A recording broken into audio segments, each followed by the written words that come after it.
नीर और रीर डिस्कस करने से पहले एक बात जान लेते हैं कि नॉमिनल एक्सचेंज रेट क्या है। तो सिंपल शब्दों में कहें कि अगर कोई फॉरेन करेंसी खरीदनी है उसके लिए कितनी डोमेस्टिक करेंसी लग रही है, इसे हम नॉमिनल एक्सचेंज रेट कहते हैं। और यही एक्सचेंज रेट बार बार न्यूज में भी देखने को मिलता है। इसकी वैल्यू यदि बढ़ जाए 85 हो जाए तो मतलब अब ज्यादा रुपया खर्च करना पड़ रहा है, विच रिप्रेजेंट्स कि रुपी यहाँ पर डेप्रिशिएट होता हुआ देखने को मिल रहा है। क्या यही एकमात्र टूल है जिसके चलते हम रुपये की स्ट्रेंथ चेक कर सकते हैं? जी नहीं। वहीं फिर स्पॉटलाइट पड़ती है nominal effective exchange rate. Effective word जुड़ने की वजह से यहां पर क्या बोला गया कि जो बाकी मेजर करेंसीज है जिनके साथ हमारा ट्रेड है उसके साथ भी यहां पर वैल्यू निकाली जाए। बट वैल्यू कैसे निकाली जाएगी? Weighted average. माने कि अगर तीन तरीके के चेंजेस देखने को मिल रहे हैं हमारी करेंसी के with respect to different currencies, कि यहां पर एप्रिसिएशन है, यहां डेप्रिसिएशन है, यहां एप्रिसिएशन है, तो तीनों का इंपैक्ट पड़ेगा नीर के ऊपर, क्योंकि नीर ने बोला इन्हें इंक्लूड करना है। सही बात है। बट कितना इंपैक्ट पड़ेगा वो डिपेंड करेगा कि इनकी कितनी वेटेज है। वेटेज कहां से निकाली जाएगी कि आरबीआई निकालता है इस तरीके का 40 currency data as well as 6 currency का भी टेबल, जिसमें ये वेट्स मेंशन किए जाते हैं एंड इन्हीं वेट्स को इस प्रकार के फॉर्मूला में यूज किया जाता है जिसके चलते नीर और रीर कंप्यूट किया जाता है। पर देखिए जो फॉर्मूला है थोड़ा दिक्कत देने वाला है, बट हम बेसिक से अंडरस्टैंडिंग यहां पर डेवलप करेंगे कि एग्जैक्टली क्या कहता है। तो देखो प्रोडक्ट का सिंबल यहां पर दिया गया है, हर एक करेंसी के साथ ये वैल्यू निकाली जाएगी, रेज़ टू पावर उसकी वेटेज यहां पर दी गई है एंड सभी को मल्टीप्लाई किया जाएगा एक तरीके से, क्योंकि प्रोडक्ट का सिंबल यहां पर लगाया गया है। मुद्दे की बात है कि ई ओवर ई आई क्या है। देखो ई रिप्रेजेंट करता है कि रुपये का एक्सचेंज रेट क्या है with respect to a common currency, जो कि यहां पर एसडीआर माना गया है। उसी तरीके से जिस करेंसी के साथ रुपये को कंपेयर किया जा रहा है, जो फॉरेन करेंसी है, उसका एक्सचेंज रेट क्या है विद रिस्पेक्ट टू एसडीआर, वो भी यहां पर निकाला जाएगा ईआई में। और इसको तोड़ने की कोशिश करते हैं तो ई बेसिकली यहां पर क्या कहता है कि यदि 1 रुपया है तो उससे मैं कितना एसडीआर खरीद सकता हूं, और यदि डॉलर के साथ उससे हम कंपेयर कर रहे हैं तो ईआई क्या कहता है कि $1 से मैं कितना एसडीआर खरीद सकता हूं।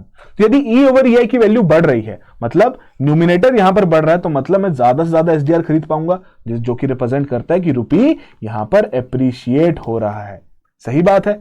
अब रुपये यदि अप्रिशिएट हो रहा है, ई ओवर ईआई की वैल्यू यहां पर बढ़ रही है, तो उसके चलते नीर की वैल्यू भी यहां पर बढ़ेगी। बट एक बहुत ही बड़ा डाउट कि सर जब हम नॉमिनल एक्सचेंज रेट के बारे में बात करते हैं और इसमें जब आपकी वैल्यू बढ़ती हुई देखने को मिलती है तब उसमें तो हम कहते हैं कि रुपये डेप्रिशिएट हो रहा है, यहां पर उल्टा क्यों? तो सिंपल सा कारण क्या है कि देखो ई ओवर ईआई बेसिकली मैं रुपये ओवर डॉलर भी लिख सकता हूं। सही बात है। अब वही रिलेशनशिप अगर मैं इसमें डिराइव करूं रुपये ओवर डॉलर का सिंपल मैथ्स यूज करके, तो रुपये ओवर डॉलर मेरा 1 ओवर एक्सचेंज रेट आ जाएगा।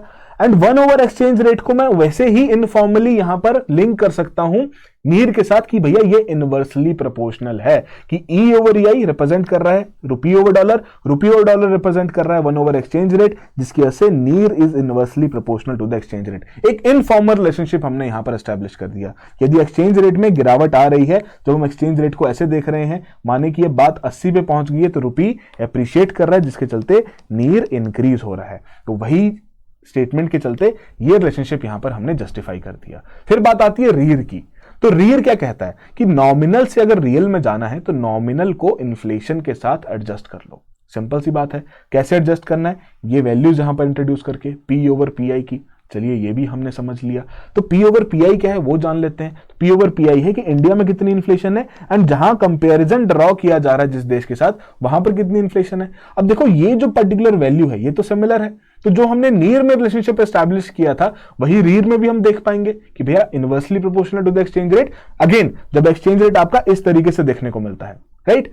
बट एक और रिलेशनशिप यहां पर क्या है कि रीर डायरेक्टली प्रोपोर्शनल है इस पर्टिकुलर रेशो के भी। इसी कारणवश देखो जो इंपैक्ट एक्सचेंज रेट का नीर के ऊपर पड़ेगा वही रीर के ऊपर भी पड़ेगा, क्योंकि रिलेशनशिप दोनों के केस में सेम है। बट रीर की वैल्यूज डिफरेंट या उनका ट्रेंड डिफरेंट क्यों देखने को मिल सकता है नीर से?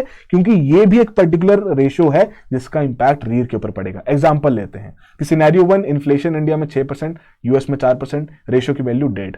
सिनेरियो 2 इन्फ्लेशन इंडिया में ज्यादा बढ़ गई रिलेटिवली, जिसकी वजह से इन्फ्लेशन 8% होगी, यूएस में वैसी की वैसी है, बट इस रेशो की वैल्यू इंक्रीज होगी। अब देखो डायरेक्टली प्रोपोर्शनल था तो उस केस में रीर का जो ट्रेंड है वो डिफरेंट देखने को मिलेगा देन द नीर का ट्रेंड। तो इसीलिए कहा जाता है कि जब डाइवर्जेंस कब आएगी नीर और रीर के केस में, जब इन्फ्लेशन डोमेस्टिकली ज्यादा देखने को मिलेगी, जिसकी वजह से रीर की वैल्यूज डिफरेंट देखने को मिलेगी। तो वही एग्जांपल यहां पर भी देख लो भैया, टेबल में यहां पर नीर में डाउनफॉल आया बट फिर भी रीर के केस में इंक्रीज हुआ है। तो वो क्यों हुआ है? क्योंकि वो आपका प्राइस रेशो का इंपैक्ट यहां पर पड़ता है। एंड 2015-16 की वैल्यूज यहां पर 100 रखी गई हैं, तो मतलब उसी के बेसिस पर आपकी 100 बेस वैल्यू रखते हुए आपका नीर और रीर का ग्राफ प्लॉट यहां पर किया गया है। तो आई होप सभी चीजें आपको यहां पर समझ में आ गई हूं। So that will be all the very best.